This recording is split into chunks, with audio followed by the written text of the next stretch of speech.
En 1645, la population est établie dans 3 villes, Québec, Montréal et Trois-Rivières.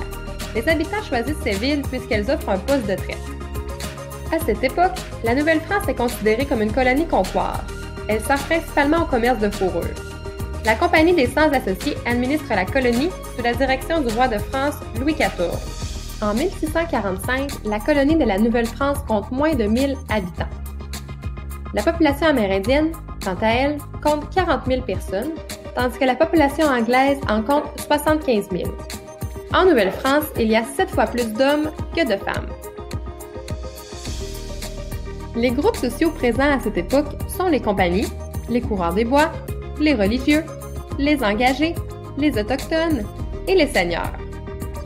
La compagnie principale, celle des Sans-Associés, administre la colonie sous la direction du roi de France Louis XIV. Les coureurs des bois s'occupent du troc de fourrure avec les Premières Nations. Les religieux s'occupent de l'éducation et des hôpitaux. Les engagés sont des ouvriers agricoles qui travaillent pour les compagnies. Les autochtones chassent pour pouvoir faire du croc avec les Français. Les seigneurs dirigent les seigneuries.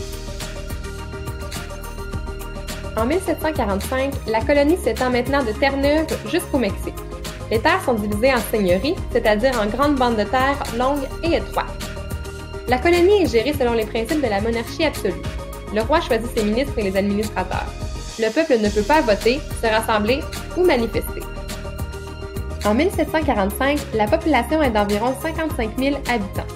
Un habitant sur 4 vit en campagne. Les groupes sociaux à cette époque sont les esclaves, les filles du roi, les religieux, les coureurs des bois, les seigneurs, les Premières Nations et les militaires. Les esclaves sont achetés par un maître pour effectuer certains types de travaux.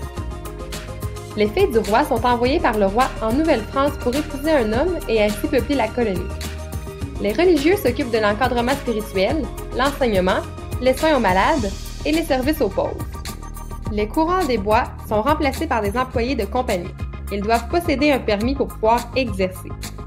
Les seigneurs divisent leur seigneurie en censives, qu'ils louent à des censitaires.